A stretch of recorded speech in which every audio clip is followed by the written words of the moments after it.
All right. As a child growing up in America, I was taught that the Bible was the Word of God and an unquestionably accurate chronology of events in human history.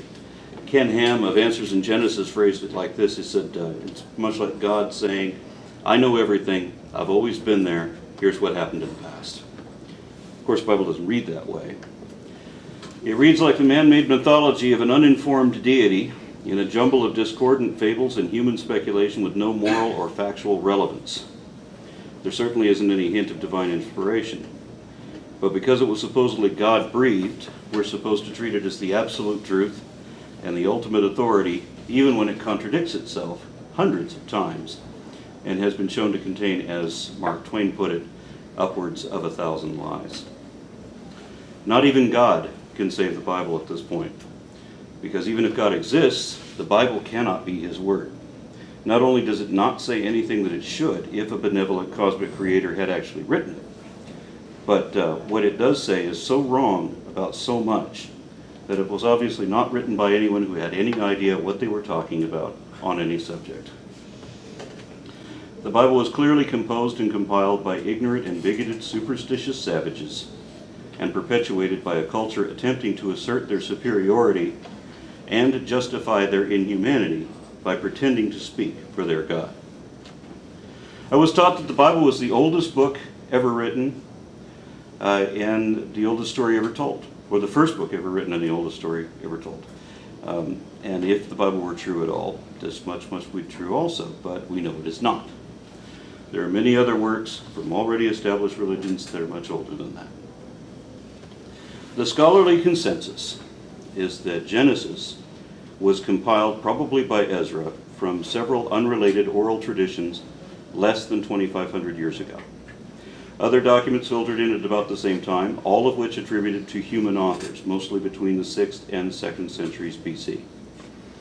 The oldest book of the Bible that is not apparently adapted from previous polytheism is the book of Job, and it hails from around 1500 BC. That's still centuries younger than the Rig Veda, the eldest of the Vedic scriptures, typically dated from 1700 to 1900 BC, which makes Hinduism the oldest religion in continuous practice. The Dead Sea Scrolls are the oldest archaeological texts known for the basis of Rabbinic Judaism, being radiocarbon dated to between 335 BC and 122 BC, but relating to events from the 7th century BC. Curiously, Zoroastrian, Buddhist, Hindu, Hellenist, Druidic, Chinese, and Egyptian religions all either began in the 7th century BC or they endured major revisions at around this time. For example, this is where we get the Avestas of Zarathustra, this is where they've dated the current version of the Bhagavad Gita, and this is when Lao Tzu wrote the Tao Te Ching. This flowering of philosophies also included atheism and the emergence of scientific naturalism among Ionian Greeks of the same period. Here in the United States, a lot of people still believe that the beginning of time was only around 6,000 years ago. This estimate is based solely on the poor mathematics of a monk from the 18th century, extrapolating assumptions with no other information than a single source, a sacred storybook. The entirety of modern scholarship in every relevant field, everything we know about history, archaeology, geology, anthropology, and even ancient mythology, from experts around the world, show that this misinformed monk was wrong. The migrations of men have been charted using genomics atop all these other fields, as well as the radiometric dating of excavated artifacts. And we now know for certain that 6,000 years ago, and for a long time before then, Native Americans were already widely dispersed on both American continents. Aborigines were already in Australia, and there were already complex civilizations established across the Orient, in India, and North Africa, and emerging in the Middle East. The ancestors of each of the cultural demes in all these locations were already there way back then, and they already spoke many different languages because it is possible to track the evolution of language too. Reading the literature of antiquity, it is easy enough to see all the transitions showing how Latin evolved into Spanish and French and Italian, for example. It's also impossible to trace the influx of new words or contractions to show similar trends without having necessarily all of the literature to show when languages evolve similar patterns in that language and also in the Indian languages and the Avestas and so on. Just like tracing mutations in an evolving genome. So what about this Tower of Babel, where all these original languages were supposed to come from? That story is literally legendary. The biblical account isn't true at all, but it is based on a kernel of truth. The unfinished Tower of Babylon still exists and is still visible from the site of the original city. It was begun by Hammurabi around 1750 BC, and it was originally dedicated to Marduk, one of the elder gods of the Mesopotamian pantheon. The project was resumed in the next millennia by King Nebuchadnezzar, and eventually abandoned a second time, but it's the reason it abandoned the first time that provides a parallel for the parable. It seems that the shifting kingdoms of Sumer, Babylon, Akkad, and Chaldea once boasted and shared the earliest syllabic text ever invented. They lived in sophisticated city-states. They sent their children to formal schools where they were taught how to read and write in cuneiform. This was a special tool made for pressing letters of a sort into clay tablets, which were then baked into permanent documents. These people were fully literate until the fall of the Mesopotamian Empire, or in this case Hammurabi's portion of that. Then the schools were closed, public education was abandoned, and soon no one could read cuneiform anymore. This would have been roughly concordant with Hammurabi's initial construction of the Marduk ziggurat, which was seemingly rededicated under Nebuchadnezzar and is now more popularly known as the Tower of Babel. The base of the tower is still there, but otherwise the loss of literacy may be the only element of truth that fable has. And this is the important part. For after all the schools were closed, the stories were kept alive by memorization and rehearsal. It does not matter how true to the word you try to be. Subtle changes will occasionally or eventually occur with this process, either in translation or interpretation, and both of these still happen all the time, even when the Bible was written down in supposedly indelible ink again. That's why we have myriad denominations, despite their devotion to an allegedly unchanging word, and regardless of our enlightenment and access to information otherwise. So imagine what it was like back in the Bronze Age. When they were no longer set in stone, these originally unrelated legends of these collective people were more readily subject to embellishment and cultural integration. For several centuries this went on, with each generation passing these stories on to the next. That's all right, it was tense in here anyway.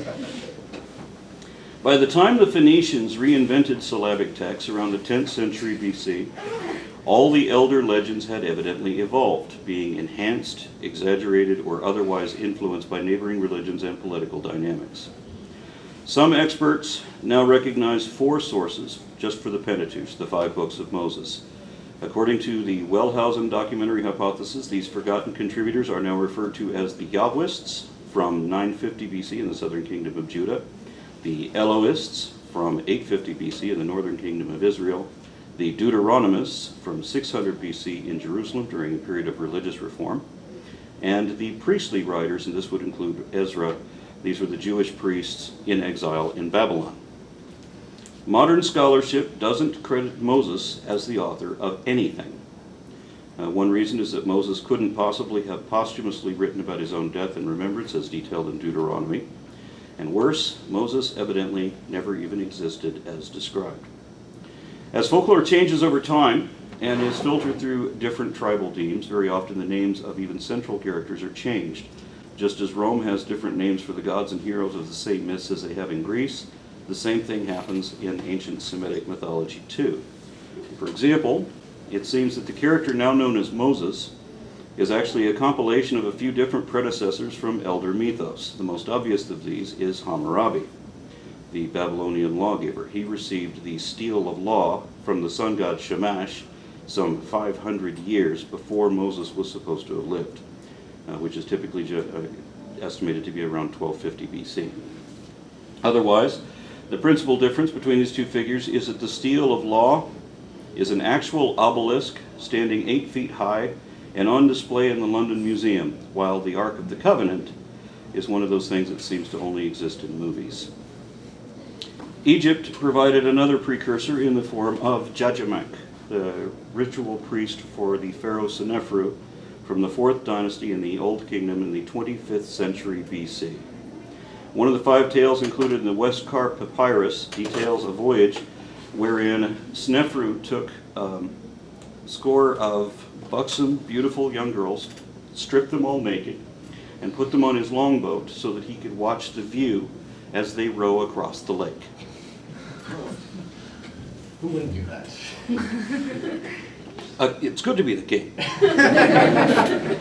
One of these girls accidentally dropped a bauble of turquoise over the side and became so upset about it that Senefru called for Judgemank, which is priestly mage, and Judgemank cast a spell that took the lake and folded it over itself, like looking under a blanket, so that Senefru could gather the turquoise bauble and become a hero to a topless slave maiden.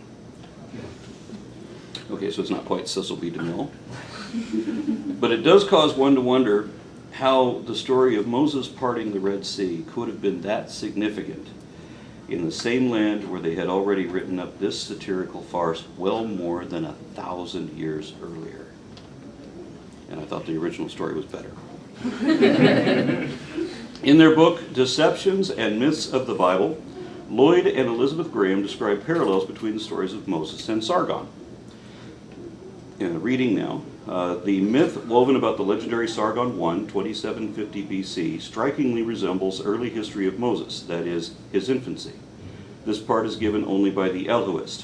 When she, Moses' mother, could no longer hide him, she took him for an ark of bulrushes and daubed it with slime and with pitch. She put the child therein and laid in the flags by the river's brink. That's Exodus 2:3. Then on the tablets of Koinjuk, Sargon tells his story. My mother, the princess, conceived me. In difficulty she brought me forth. She placed me in an ark of rushes with bitumen. My exit she sealed up. She launched me in a river which did not drown me. The river carried me to Aki, the water carrier. It brought me. Aki, the water carrier, in tenderness of bowels, lifted me. In appreciation, Sargon named his capital Agadi, called the Semites Akkad, and Akkad was near the city of Zipporah. Now remember that Moses' wife was named Zipporah. Too many coincidences. Portions of the story were also repeated in the New Testament, except that this time it was King Herod trying to kill all the infants to get at Jesus. There are many parallels between Jesus and other pre-Christian godmen, but I don't have time to get into that. We're only talking about Genesis today. It's also important to note that some of the parallels are not accurate. I've read of Kersey Graves, I've seen Zeitgeist. They're both fraught with errors, but there are some predecessors like Dionysus and Prometheus and Krishna that can be positively confirmed. Then we have a discovery, a significant discovery in the mid-19th century, wherein we had 22,000 tablets of cuneiform discovered in Nineveh. And we had George Smith working at the London Museum, who was learning cuneiform and starts translating all these, and he comes across familiar stories. He comes across Bible stories, but it's more than just the names that are changed. It's the significance of the story in some cases that have changed. And he found a lot more than just the story of Noah. He found several others, and I'm going to be touching on some of these. Noah, for example, was originally known as Zuisudra in Sumer, Atrahasis in Akkad, Utnapishtim in Babylon. And each of these early accounts vary from each other and from the Bible as well. Yet so many verbatim passages are shared by most that they are all clearly talking about the same event that the Bible does, that being a local flood centered on the city of Shurapak at the end of the Jemdat Nasur period around 2900 BC. All three of these myths describe, well, at least two of them, describe the depth of the flood as being 15 cubits, which is about 22 feet. And in the Iraqi floodplain, under 22 feet of water, you're not going to see anything but treetops. And in Gilgamesh version, it's quite a bit more horrific than the Bible version because it describes the water being dammed up by floating bodies as the barges come to rest here or there. And they're, again, releasing the raven to find the land and all. There's so many parallels that it can't be talking about something different. Now, nearby places, you'll have other myths, like in Greece, they talk about the great flood there. But the flood they talk about is different because people get to escape it by hiding on hilltops. And other myths, like in China, they don't have the same myth worldwide. In China, they had this one king who lost a battle and he became enraged. And so he went up to a mountaintop and he threw his spear in rage and hit the sky and broke a hole in the firmament of the sky, which let all the water in, which flooded China. And then they had to call the goddess Nu Kwa to come and clean it all up. So there's a good deal of geological evidence for the flood of Shuruppak, but we also have evidence in archaeology too, one of them being the Sumerian king list. Is in 3 copies, one of which is in Ashurbanipal's library. This is an incredibly old document. One of them is a cuneiform cylinder. And it says that the kingship descended from heaven, or when the kingship descended from heaven, Alulim became the first king, and he ruled for 28,800 years. The next king ruled for 36,000 years, and he was followed by a half a dozen others who ruled from 43,200 to 18,600 years each. Then the flood swept over. And after that, we have a couple dozen more kings who rarely ruled for more than 1,000 years. One of them only ruled for 140 years. The most recent of the pre-dynastic kings were independently confirmed through epigraphical evidence to hail from 2600 BC. No doubt, none of these guys lived anywhere near this long, and I don't know if it's possible to even calculate the ages in real time. Sometimes you can get the right answer by dividing by 12, sometimes you can get it by dividing by 10. It's a sliding scale. We use a base 10 numeric system, unless we're missing fingers. And they had theirs in this incredibly complex system as base 60. They did not have a 0, and that was one of the complications in their math. So their base 60 system was composed of SARS, which is units of 3600, NERS, which are units of 600, and SOSs, which are units of 60. So you can imagine trying to calculate people's age. And suddenly, what was his, Methuselah, 900, big deal. Okay, in Numa Elish, one of the oldest creation myths ever uncovered. I think it is the oldest. And it tells of creation not in 7 days, but is written on 7 tablets, and details 7 generations of gods. The key one being that the 6th generation created man to complete creation so that the 7th generation of gods could rest. See a parallel there? That theme was repeated in the Epic of Atrahasis, wherein the Elohim essentially said, "Let us make man in our image," and they did, using a golem spell, which is a traditional Semitic spell where you make a clay figurine out of something, and then you either put a spell into its mouth, or you put an ankh into its mouth, or you breathe into it the breath of life, and you animate it that way. And this is a parallel of Genesis 1, because there was a god sacrificed, and then there were 7 men and 7 women who were made out of the clay figurines that were cleansed and soaked in the blood of the sacrificed god.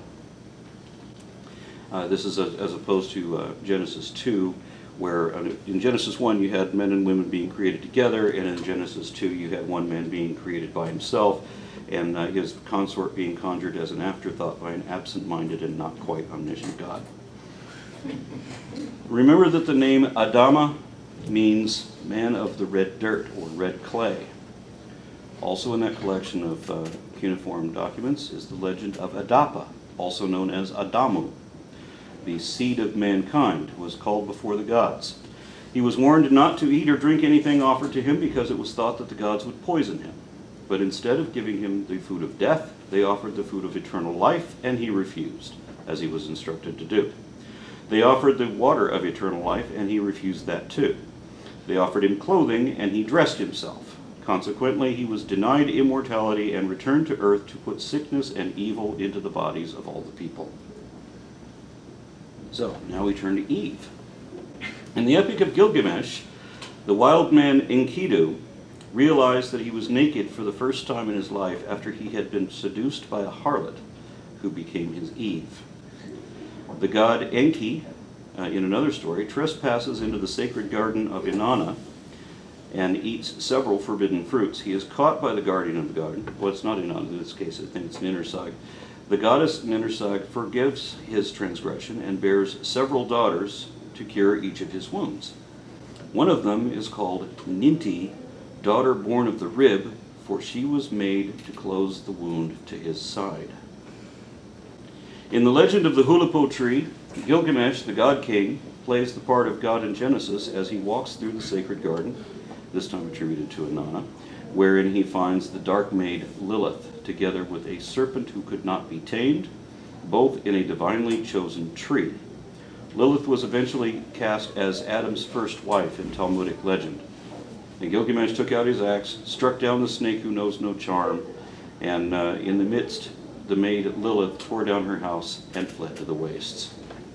And the Lilith character is interesting in that she was eventually integrated into the Garden of Eden story in two places as a matter of interpretation, much like Satan was as well. At some point, there was a story was that there was man and woman made at the same time, and that Eve, or that Lilith rather, wanted in an equal position, and this is the tales given by the rabbis. And Eve wanted, or Lilith wanted an equal position. Adam wanted her to be subservient. He wanted to be dominant, and she escaped the garden because she knew the secret name of God, and that gave her the ability to fly. And then later on, we see that she is making love with demons at the riverside of the Red Sea. And there's all kinds of wild stories about her. But then she comes back as a woman scorned by the younger woman, which is the actual Eve that was created later. And then Lilith is cast as the serpent. Nowhere does the Bible imply that the serpent in the garden was ever supposed to be anything but a talking snake. Yet today it is a common belief. Nor does the context of that story even allow that it could have been Satan. And in the Middle Ages, it was a very different interpretation. It was held by many Jews and Christians. Virtually every Renaissance rendering of the temptation of Eve, from a relief in the Cathedral of Notre Dame to the ceiling of the Sistine Chapel, the serpent is typically depicted as a woman, usually in the form of a naga, where you have a woman's torso growing out of the body of a snake. So, but the Talmud comes later than the Bible, and I'm only supposed to be talking about the origins of the Bible. Many of the elements of the New Testament are found in the myths of Semitic and Sumerian antiquity too. For example, we notice that the notion that Satan rules over hell came from Ereshkigal, the Mesopotamian goddess of the underworld. Basically the same thing as the Greek Hades ruling over the subterranean land of the dead. Originally, everyone who died went to the same place. Then after the 7th century BC, the Zend Avesta of Zarathustra offers a choice of options depending on judgments of your deeds in life. The good and righteous will ascend to the kingdom of justice and truth, ruled over by Ahura Mazda, also known as Ormazd, while wicked men descend into the kingdom of the lie, ruled by Ahriman the opposer. And the Zoroastrian religion is reputed to have profoundly influenced the development of later Judaism more than any other sect. And in Hebrew, the term the opposer is pronounced ha-satan, the Satan. The concept of Satan is a composite of multiple characters too, but again, we're only talking about Genesis here. So, apart from the Talmudic and Renaissance references to Lilith, notice that each of these highlighted elements of the Genesis mythos appeared in a collection of originally unconnected fables from at least 1,000 years earlier, and that they were often written by the great-grandfathers of the biblical authors. Notice also that the modern theme, so critical to Christian belief, is not tied together in any of these. So it is not possible that Genesis contains the original uncorrupted or accurate accounts. The current versions of these stories clearly did not exist in that form initially. Ancient Mesopotamian mythology evidently evolved over many centuries of occasional enhancement, such that the old legends were adapted for and integrated with the emerging culture of Judaism. So that by the time the Phoenicians wrote newer versions of these stories down some 3,000 years ago, the more familiar revisions finally emerged as a plagiarism of previous polytheism. There's also an Egyptian creation myth of the bull-headed god Khnum fashioning people and animals on a potter's wheel, and then his consort Heket offers them the breath of life to their clay golems in the form of an ankh, representative of that place against the nostrils. So, and then this too is an apparent precedent to Genesis 2, and this is where we get to where the gods and spirits came from.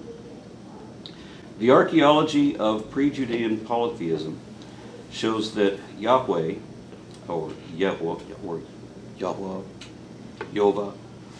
was originally part of a Semitic pantheon descended from the father god El. Once upon a time, some 2,800 years ago, he was even depicted as having a wife, Asherah, although that may have been part of his unified association with El. El's consort Atharat may have become Asherah just as El and Yahweh were merged together into Yahweh El, whom the Muslims call Allah, the God, and Christians call Abba, the Father. Composite gods were once fairly common. For example, the Trinitarian concept of Jesus shares an identity with El, Allah, Abba, Yahweh. And similarly, in the Hindu Trimurti, Krishna is the supreme personality of the Godhead of Brahma, Rama, Shiva. At one time, all of the gods, including Yahweh, were either magically endowed immortals, like the sixth divine generation of Enuma Elish, or they were anthropomorphized elementals, like the river Apsu plunging into his lover Tiamat, the spirit goddess of the ocean. Amun was both at different times, just like with Yahweh. As the deity grew more powerful in the eyes of devotees, the wife became something of an encumbrance, restraining the elemental aspect in human form. Eventually, the wives of both gods were discarded, and the deities followed parallel paths, even though Yahweh was more typically depicted as a volcano god, and Amen was a Theban air god. In his full elemental state, he became invisible, which meant that he could be anywhere, which meant that he may as well be everywhere, which is how you become omnipresent. We feel the breeze move against our bodies all the time, since no one yet understood that air was made of chemical particles, but everyone knew that you would die if you couldn't breathe. Then it was believed that the movement of air was somehow spiritual.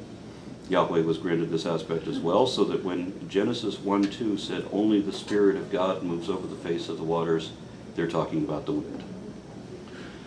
The pharaoh Amenhotep is commonly credited with having created the first truly monotheistic religion. He did it with a composite of two gods like Yahweh El. Amenhotep combined Amen, the air god, with Ra, the god of the sun disk Aten. Thus he made Amen Ra, something that was always looking down on us and who had a spirit that touched us everywhere in the world. Then Amenhotep changed his own name to Akhenaten. His god could be seen and felt. What other deity could compete with his? There are many parallels between many different gods and heroes, so many that it's obvious that the myth makers borrowed powers and adventures from elder lore, which is why Pandora's box reads as a parallel of the story of Eve. It also seems that the Hebrew people exaggerated their god however necessary to make it bigger and badder than everybody else's. Oh yeah? Well, my God can do anything he wants. If he wants a thing to be, he will speak it into existence. It will manifest out of nothing. Something like that. Desert deities were often depicted like a jinn, the plural of which is genie. Early Islamic literature depicts the genie as devious air elementals. They weren't usually confined to bottles or lamps, but were often described as free-roaming nomadic spirits, which is why wandering whirlwinds are called dust devils. There are also strong similarities between the medieval version of the jinn and our impression of God. Remember how Elijah was taken into heaven? In a whirlwind. Such a transition is easy for Yahweh because his name always worked perfectly for an air god. We supposedly say his name every time we breathe through our mouths. And throughout the time when the Bible was being composed, its authors commonly believed that the first breath of a child was when it became infused with the Spirit and thus became a living being. And of course, the flood in Genesis 7 was meant to drown everything that had the breath of life. In fact, the single wisest comment I could find in the entirety of the Bible again shows better than any other passage how our notions of spirituality actually stem from a misunderstanding of the natural aspects of air. I said to myself concerning the sons of men, God has surely tested them in order for them to see that they are but beasts. For the fate of the sons of men and the fate of beasts is the same. As one dies, so dies the other. Indeed, they all have the same breath, and there is no advantage for a man over a beast, for all is vanity. All go to the same place. All came from the dust, and all return to the dust. Who knows that the breath of the man ascends upward, and that the breath of the beast descends downward into the earth? I have seen that there is nothing better, that a man should be happy in his activities, for that is his lot. For who will bring him to see what comes after him? That is Ecclesiastes 3:18-22. This is according to the New American Standard Bible, the New Revised Standard Version, and the American Standard Version, and the King James Version all replace the word breath with the word spirit. This translation eloquently illustrates that the gaseous origin of man's belief in his own soul. In other words, it's so much hot air. As for the impetus to change Yahweh's name or his image from the terrifying volcano god that he was depicted as in Exodus into that of a relatively subtle air god, a likely scenario, I think, came from an old Arnold Schwarzenegger movie. Conan the Barbarian argues that my God is strong on his mountain, and his companion, who worships the four winds, which actually was a religion at this time, says his God is greater. His God is the everlasting sky. Your God that sits beneath him. So, what precedes all of this? All of it. Where did all these other legends come from? The common thing that we see is that there's clay figurines involved. So, what we have is people making stuff out of mud. And they make something that looks like an animal, and they become accomplished artists, and then they start fantasizing. Wouldn't it be neat if we could just make this come alive? Maybe if we could smash the blood into it or force breathe it and get it to come alive that way. Wouldn't it be neat if we could do that? Then we would be gods. That's where they come up with this thing. And somebody, of course, takes the next logical step and says, well, hey, maybe that's where we came from. And I would say that I believe that Genesis contains no more truth than that. I'm done.